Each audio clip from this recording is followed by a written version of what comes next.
asalaamaaleykum Sénégal maa ngi nuyu sénégalais yëpp ku ci nekk sa tur ak sa sant di lay ñaanal jàmm di ñaan réew mi jàmm am fii di leen wax ne leen lu ci bëri ay infraction yu am ci Sénégal c'est parce que par quelque part dafa am ñoo xam ne ay ignorant lañ duñ innocent nag ay ignorant lañ mooy parfois duñu wax ne nit ki dafa def crime par innocence non non non duñu wax waa ji dafa def crime par innocence loolu amul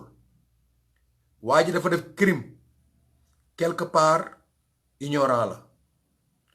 donc si ñetti type de choses yoo xam ne dañ koy waxtaane tey mooy lu jëm ci crime li jëm ci armement ak li nga xam ne moom mooy incident tey dama bëgg def benn information sensibilisation ak orientation parce que am na benn période boo xam ne sax jot naa fii benn télé invité ma ne soo gisee beaucoup de choses di xew au Sénégal et un peu partout en Afrique parce que li koy waral lu ci bëri mooy que gars yi xamuñu loi ci lu bëri xamuñu loi bon xamuñu loi ba pare dañoo toll période boo xam ne nit ñi pour ñu déglu la il faut nga nekk kuy wax ay toj-toj pour ñu déglu la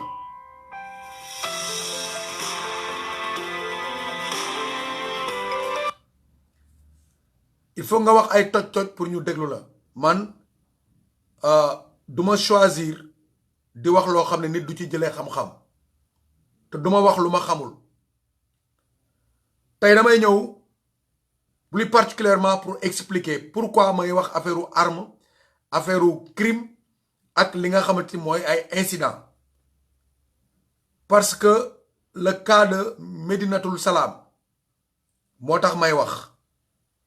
pourquoi may wax mooy que chaque fois dañuy gis ay nit di def ay crime mais après boo leen retrouver devant la barre da ngay xam ne regretté nañ acte bi te pourtant après avoir commis le crime changé nañ instant boobu changé nañ mais nag li mën a wàññi loolu il faut que ma am sens d'information et de sensibilisation voilà tey ma leen expliquer li nga xam ne moom mooy crime mooy kiñ ne kii dafa rey nit wala dafa rey ay nit loolu yëpp crime lañ koy woowee bu dee benn crime la benn nit la bu dee ay crime la ay nit la ba tax na chaque fois bu crime amee les enquêteurs c'est des spécialistes xam nañ aspect bi nit ki def crime nan lay mel ci comportement am ci côté regard am su toogee buñ koy def interrogation danañ xam ndax def na wala deful parfois dinañ interroger nit jëlee ci moom benn geste ci moom wala benn mot ci moom bu tax ñu am orientation pour dem jusqu'au fond jàpp le vrai criminel moo tax crime suñ ne toujours il n'est jamais parfait parce que dañu xam ne crime boo ko defee parce que am na lu la nit def mu metti la ba tax nga rey ko wala nit yaag moom ngeen am ay contentieux ba tax nga rey ko wala ñu fay la pour nga dem rey nit yooyu yëpp boo ko defee ki la yónni woon wala yow intention bi nga defoon wala li taxoon yow nga rey kooku dara parfait wu ci parce que da nga yeeyoo ñu àtte la teg la ay daan bu dee ci réew yi nga xam ne ñoom dañuy dund charia dan lay rey comme ni nga reyee kooku bon en grosso modo crime daal baaxul yàlla na ci yàlla musal bépp doomu aadama te ñuy moytu di xalaat rey moom mujj ci lépp lu ñuy def ma ñëwal leen ci côté armement li jëm ci armement suñ ne armement mooy wàllu fetel détention arme bëri na ci Sénégal am na de façon légale am na de façon illégale de façon légale ñu jox la arme jox la autorisation arme nga dem jënd sa arme te catégorie arme biñ la jëndloo moom ngay dem jëndi ci calibre millimètre bi nga xam ne moom la war a am moom ngay dem jëndi parce que statut biñ lay détenir jox la autorisation bi nga war a yore porte d'arme bi dañ lay wax ne la yow am nga droit ci genre arme bii ba ci calibre bii nga war a am droit nga dem jënd ko ñu vérifier xam ne loolu mooy arme bi nga am permis mais balaa ngay am yooyu yëpp dañuy njëkk a am ay kayit yu bëree bëri yoo xam ni day déterminer yow tu es une personne consciente tu n'as jamais fait de crime tu n'es pas un gars agressif tu n'as jamais fait la prison tu as un casier très propre sa casier set na wicc ñu door laa mën a jox yenn autorisation yi léegi nag bu fekkente ne jox nañ la autorisation port d'arme nga am autorisation port d'arme ba pare am sa arme du circonstance boo gis rek war ngaa tirer déedéet amoo droit tirer te yow critères yi ñu la jox autoriser la ko pour bu ñëwee nga war a tirer période boobu nga war a tirer bu ko defee bu la yoon di àtte te am nga autorisation parce que mën nga am autorisation nga tirer te respecté woo règle sommation yi ñu la wax nga war ko def bu boobaa autorisation bi du mën a ñëw benn yoon taxawu la ci kanamu yoon dañ lay àtte ku rey nit dañ lay àtte ku jam nit balu fetal dañ lay àtte ku génne arme te waroon ko génne donc il faut que ñu leeral parce que bëri na ay nit yuy dégg benn waa yor na autorisation port d'arme mu leen di xoqatal wala mu génne armam te amu ci yoon autorisation port d'arme dafa am yoo xamante ne nii autorisé wuñ la sax nga koy porter di dox ci dëkk bi dafa am ay astuce ay constat yoo xam ne moom lañ la autorisé pour booy dem nga yor sa arme wala sa arme bi warul génn kër gi wala sa arme bi boo demee bay war a def lii tax nga demandé woon ko nga dem yóbbu ko donc dafa am ay autorisation d'arme de façon catégorique catégorie bu nekk ak autorisation port d'arme am loolu mooy détention de port d'arme bu fekkee ne am nga autorisation si ngay mën a am li nga xamante mooy autorisation nga téye arme léegi ñu accuser la détention port d'arme te amoo autorisation bi lu bare mën na laa daaneel ci loolu parce que boo xasee jël benn arme nga yor ko te amoo autorisation yaa ngi ci infraction autorisation personne en détention de port d'arme sans autorisation mu nekk benn àtte ñaareel bi fi nga ko yor fa nga ko génne foofu noonu mu nekk ñaar ñetteel bi mooy acte ba nga ca def bu xamee ndax danga ci rey nit wala da nga tirer pour sommation yooyu yëpp day dab ci àtte bi ñu dellu si waat tegaat beneen àtte fetel bu ngeen gis ci kaw suuf bu bokkul ak fetel artisanal mu nekk fetel industriel dafa am numéro plaque d'immatriculation comme oto yi ni ñuy amee numéro châssis noonu la fetel yi amee ay numéro képp ku def crime ci benn fetel boobu moo xam nga yore ko ak sa loxo dinañ ci mën a repérer sa empreinte fetel bi boo ko yoree nga sànni ko après crime bi wala yaa xam foo ko mënti kii ba ñu jot ko suñ jotee fetel boobu suñu xoolee si immatriculation bi dañuy xam société ban usine moo ko defar moo defar arme bi danañ xam kan ci loxoy kan la jaar ci loxoy ñan la jaar ba yegsi ci yow mi ko mujjee jël donc yor fetel li ci wóoradi mu ngi mel ni nga sàcc oto jàmbur jaay ko keneen kooku jaay ko keneen kooku jaayaat ko keneen oto boobu bu ci sa crime amee oto bi fi mu jaar yëpp ba ki ko njëkk a génne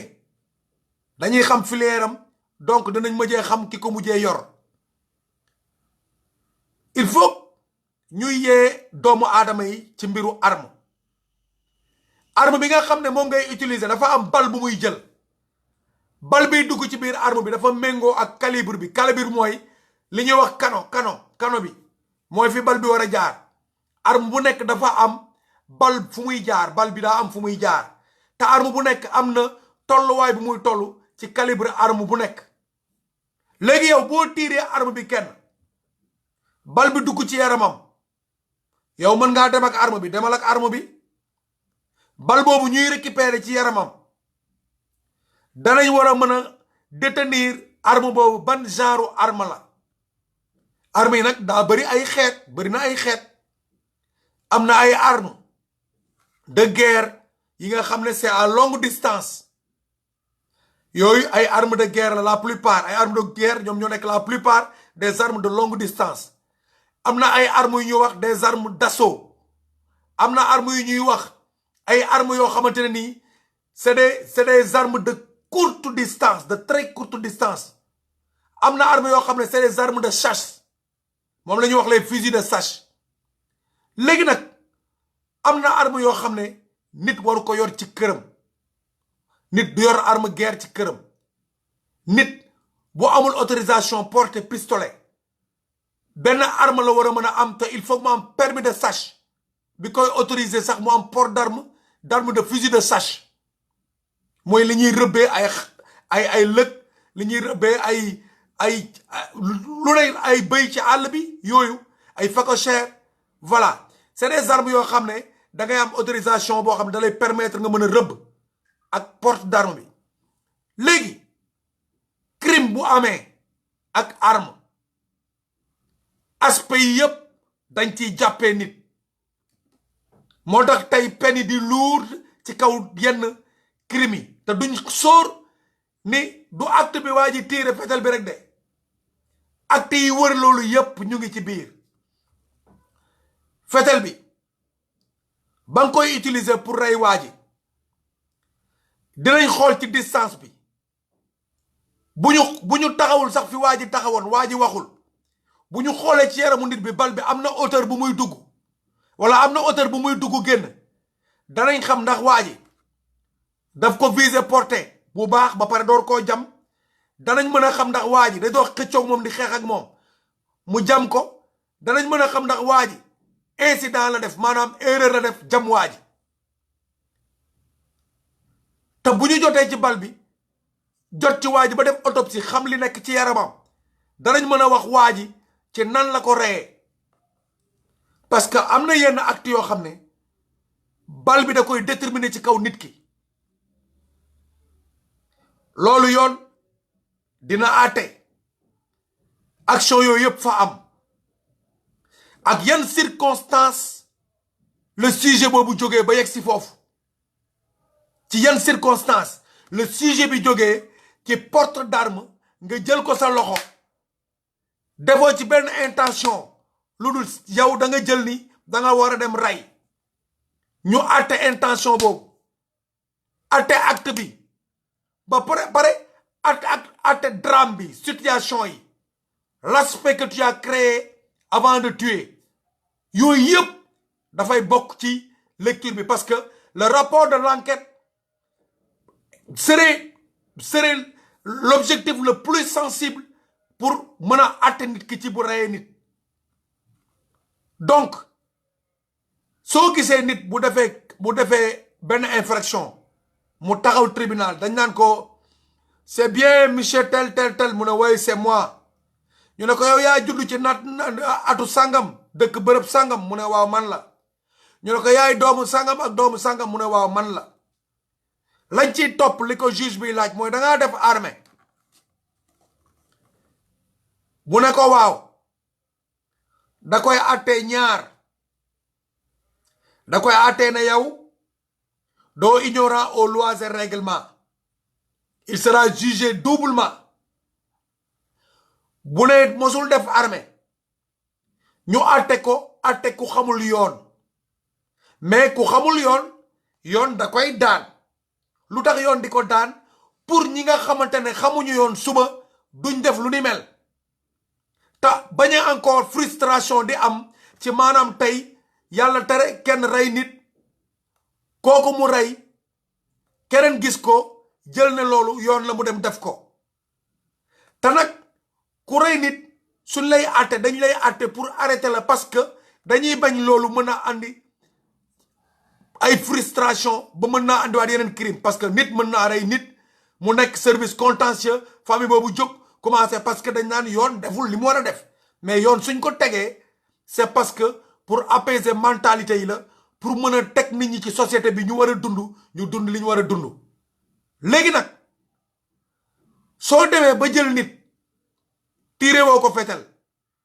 nga gas pax suul ko suñ ko yóbboo autopsie poumon yi danañ mën a déterminer poumon yi ñaata minute la mën a résister te nooyiwul ci nit ku wér nit koy dund ak coma bi combien de temps la war a mën a durer suñ defee autopsie ba xool xam ne kii temps bii la def ci pax bi door a dee peine bi day gën a lourde c'est très normal peine bi day gën a lourde parce que état d'animosité boobu dañ koy àtte droit de l'homme boobu day teg ay daanam leneen li nga xam ne nag mooy yokk lii andi situation bi mooy fi acte bi jógee ba dégénéré ba andi loolu kon donc crime du mës a parfait crime du loo xamante ne nii mooy le vrai recours de régler une situation képp koo xamante ne nii nit poussé na la nga dem rey yéen a yem àtte tey su ma digaloon nit mu dem rey kooku bu demee rey lañ koy àttee loolu lañ may àttee te mën naa am sax man maay gën a ëpp daan parce que li koy waral mooy parce que man maa joxe ndigalu mu dem rey donc situation yooyu yëpp dañ koy dajale ci biir jugement li nga xam ne nag am na après crime bi képp koo xam ne bokkoon nga ci liy dox ci kuuru crime bi maanaam yow lañ yónni woon nga dem woowi diw nga dem woowi ko mu ñëw ñu jox ko arme yow bi demoon woowi dan lay jàpp yow bi demoon woowi pour kooku ñëw rey dan lay jàpp ñi taxawoon fekkee bi ñuy digle loolu ñi taxawoon di seetaan ñooñu sax ñu di leen rey moonte xoloñ mën nañ cee yem rek mën nañ cee yem ñooñu ñëwoon yem ci ñooñu ñu di leen rey mën nañ leen tëj parce que non assistance à une personne en danger la yoon lépp la bind yoon bàyyiwul dara lépp la bind kon yoon wàccewul kenn kuñ dul àtte amul yoon ñëpp lay àtte koo mën a doon tey président Macky Sall ci boppam bu defoon loo xam ne yoon da ko war a àtte yoon da koy àtte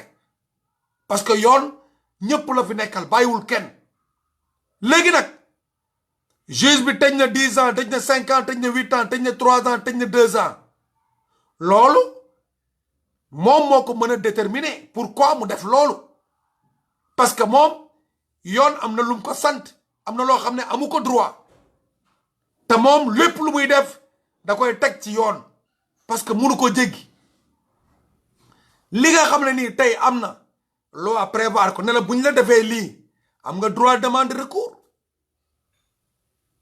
yooyu yëpp c'est dans la loi ñun li ñu manqué Sénégal un peu partout en Afrique moo fi nekk ñàkk a xam topp riirandoo mais c'était très bon que Sénégal ñu autorisé à l'âge de 18 ans que les jeunes intègrent l'armée parce que au moins dinañ comprendre une chose des fois nga wax ak benn homme de tenue mu ne la waaye toi tu n'as rien compris ah oui il sait que toi tu n'as rien compris parce que tu as une tête vide soit bachelier soit maîtrisard et tous les diplômes du monde Mais c'est parce que tu n'as pas compris. Moi, il te dit que tu aurais à avoir le savoir de pouvoir distinguer les lois et les règlements. Toi, tu n'as rien compris. Amna yo xamni mën na ñak sax ci nit mo am comportement yoy. Moy ni su fekkente ne da nga am lo xamne boko gisé chaque jour da lay metti ba war la metti bo xamne da ngay dem ben hauteur do mëna saisir sa bop. Mais sori ko bul fa demati nekkal ci leneen benen bi moy lepp lo xamanteni metti na la mu nek lo xamanteni yoon da ci am loxo demal ci yoon yoon saa yoo fa demee am na kayit bu ñu lay jox kayit boobu bu ko sànni numéro mention boobu denc ko bu gendarmerie deful liggéeyam police deful liggéeyam di nga gis numéro boobu yow mën nga ci am droit suba def recours ne demoon naa fii mention bi mu ngi nii ñu vérifier loolu képp ku def mention gendarmerie wala police policier ba koy def moom journée boobu moo nekk de garde turam mooy nekk ci garde bi lépp loo xamante ni moo ma fa xew moom loolu lay engagé wu. gis nga responsabilité yi nga xam ne moo nekk foofu c'est trop haut. léegi nag damay dellu si waat wax naa ko l'autre jour au niveau de Zik FM Cheikh Sarr invité ma dugg ci biir émission bi ñuy wax affaire agression yi. alors ma joxe ay idée président Macky Sall ma ne ko généraux yi fi nekk yëpp généraux des forces armées yi fi nekk yëpp ministre de l'intérieur ministre des forces armées je pense que ñi nga xam ne def nañ armée ba 60 ans mën nañ servir armée 60 ans mën nañ servir armée léegi ñi nga xam ne ñoom dañoo génn armée ñii dañoo résilier ñii dañoo libéré parce que jeexal nañ seen dañoo retraité pour assister ci sécurité dëkk bi dañuy voter assemblée benn loi ñooñu nga xam ne jaar nañ armée ñëpp administré nañ leen dañ leen administré am nañ këyit am nañ compte bancaire ñu ngi compter ci ministère des finances ñooñu am nañ xam-xamu sécurité parce que jàng nañ ko duñ demati formation ñu voté benn loi mu nekk benn somme boo xam ne dañ koy augmenter ci seen pension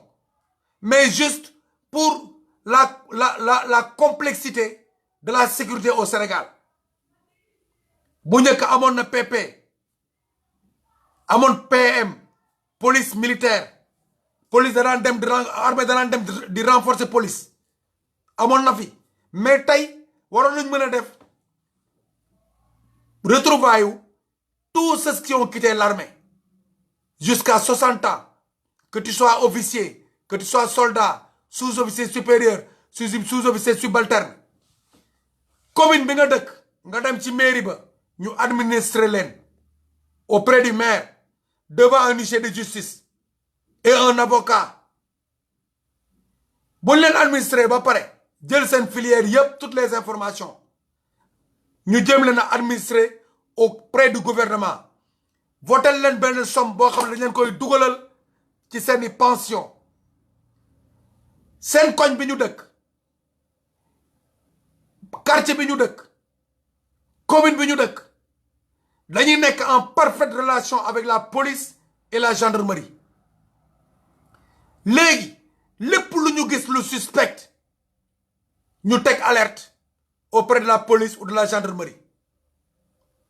loolu ça fera des emplois ça fera la stabilité du pays ça va rassurer à toute une population de se déplacer à toutes les heures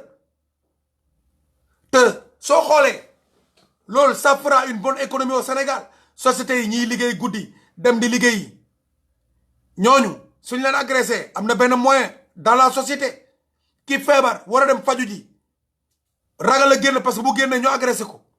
wala ñu agressé ñu koy yóbbu mu dee perte la dans la société Macky Sall son dernier discours bi muy wax ci place de 4 avril il parlait de salubrité. On ne peut pas avoir de salubrité sans sécurité. Donc, au point de vue de salubrité, il n'a qu'à revoir en question tous les militaires qui sont en retraite et les intégrer dans la sécurité privée. Sécurité privée, c'est aller vous administrer auprès d'une commune, être en parfaite relation avec la police et la gendarmerie. Tout suspect, nous gis, nous décelons ko. Et le pays serait stable pour tout le monde. Waouh! C'était juste une partie de partager mon savoir. Parce que quelque part, nul n'a le droit de garder son savoir ou de mourir avec. On se sert de ce qui est utile, partager de ce qui est utile. Parce que la société est une continuité. Un vieillard qui quitte, c'est une bibliothèque qui tombe. Donc, vaut mieux prendre le savoir des vieillards, les garder, les sauver et les remettre à la nouvelle génération. C'est une fois de servir à ta nation, mais de façon divine aussi de servir le bon Dieu. Loolu yëpp moo tax may am pour di exprimer wu pour yenn gars yi comprendre ñu comprendre parce que li ci dem ba ñuy wax ay détention d'armement soo xoolee autour de tout ça dans les filières de comportement, comment se ressourcer, comment chercher une arme yooyu boo ko xoolee d'une part il y a quelque part que l'ignorance règne. Mais dans l'avenir, je suis dans mais je suis quelque part, on va essayer de soutenir un jour le ministère de la Culture et passer avec la gendarmerie, la police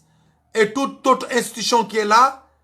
à faire des informations, des renseignements, des informations, des orientations et des sensibilisations auprès de la population pour au moins que le premier développement soit élevé. On dit que le premier facteur de développement est la conscience. Et juste, et c'est vrai, c'est la conscience. Bon, gars, partagez la vidéo, c'est pour la bonne marche de la société. Merci beaucoup. Merci à tous. Souma limé de Medjoum. Eh, Ousseynou Fall, nuyul ba kiné. Allez, maa ngi jégalu ñëpp nag, maa ngi jégalu ñëpp temps bi ngeen def yëpp. Eh, Cheikh Bamba Diène. Sama sëriñ nam naa la. Xam naa dinaa la woo. Mix and Voice maa ngi lay jaar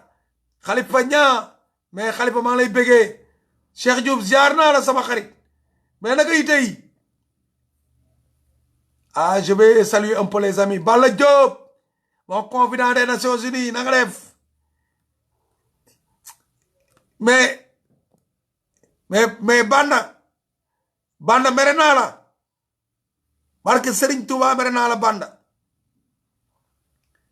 Max Mbaye maa ngi lay bégee sama cousin Cheikh Mahi yokkal ñaan rek cere moom nañ koy ñeex rek ñeexal cere ji rek au cœur de Lion maa ngi lay bégee Ibrahima Lucar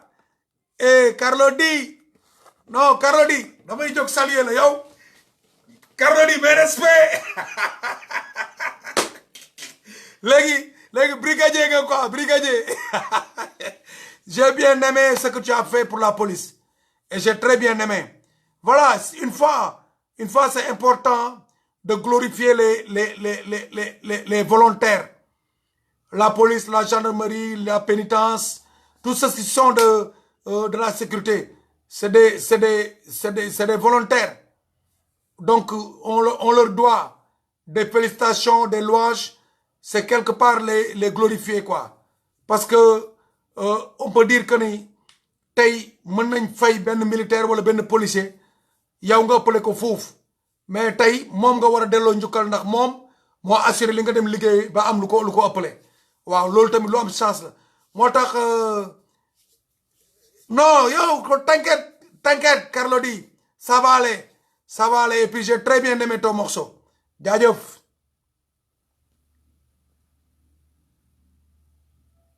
Mamadou Diouf mais maa ngi lay bégee Moustapha Thiam bégee naa la